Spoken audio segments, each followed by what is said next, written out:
I met a Gypsy. What was that experience like riding Lommel with Stefan Everts?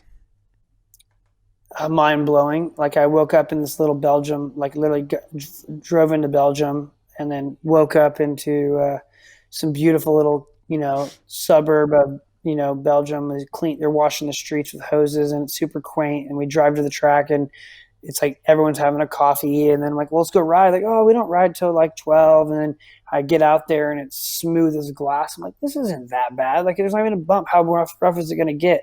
And literally, they do a frame swap on the bike. We were testing frames at the time. And I get back out there and I did not know even where to go. The bumps were the size of the sand was the size of Volkswagen bugs and just and Everts was like, oh, it's easy, man, just follow me. And like he just was laughing. He had been like laughing so hard his stomach hurt when we were riding. But he did help me a lot when I wasn't racing, and I mean, like I wasn't racing a lot more there. I was testing, so like it was just cool to learn, and it was every lap was better, and that kept the testing fun, right? I got to learn and try to be better on the bike and set the bike up. And when we were testing there, just so people know, we were testing frame geometry, but we weren't testing suspension settings.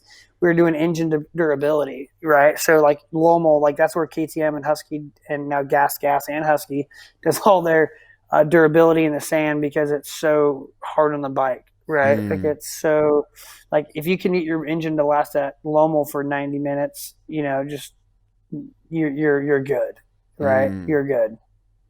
With that, that's So yeah, interesting. Oh, sorry, keep going. no, yeah, it's just Everts is a first class guy, and everything just seems. One thing about him is he just doesn't understand how it's not easy to you, Mm-hmm. right? Like, well, why can't you do that? It's just this easy, and it's like, okay, dude, like I'm not you. You're not. I'm not a multi-time world champion, but I'm willing to check it out and learn. And that's where he was cool. Like if you showed effort and you showed willingness to listen to him, because he is one of the greatest of all times. I feel is you just listen and learn and try. He was really receptive to helping, and that's why he was so influential at KTM. Did you pick up a lot, like technically, in terms of your riding through those sessions with him, or? Not real. I'll be honest, not really, because I was so overwhelming. Like I was holding my breath, managing the track, and like trying taking it in, and also working on a bike that I knew I wasn't ever going to really ride or race those kind of tracks, right? I was there for work and just the experience with like was in itself enough, right? Like if Mm. there ever came to a track with big jumps, I'd always jump him first with him, right? When we were doing photo shoots for like magazine for the brochures and whatnot, I'd always have to jump him first because I rode Supercross and his best finish was better than mine in Supercross, but he said he sucks, right? Because he only Mm. did it a couple times. But yeah, it's interesting.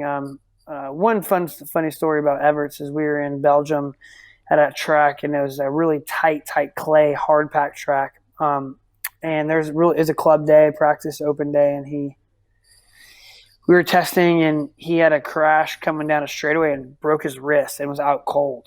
Oh And literally, no. there was probably like 250, 300 riders there on a club day, packed, and you could hear a pin drop when Stefan was on the ground. Like the whole is like it was like God had crashed, right? And Dude, I he bet. was in he was in a bad way. His wrist was dislocated and broken, and it was crazy. Like that he stopped riding pretty much a lot after that. Like he doesn't ride very much. It was a pretty big injury on his wrist, but to see him crash and he's so smooth, and it was really mind blowing to see a guy of that stature and that influential in the global market just laying on the ground and in the public just like shocked, like numb, right?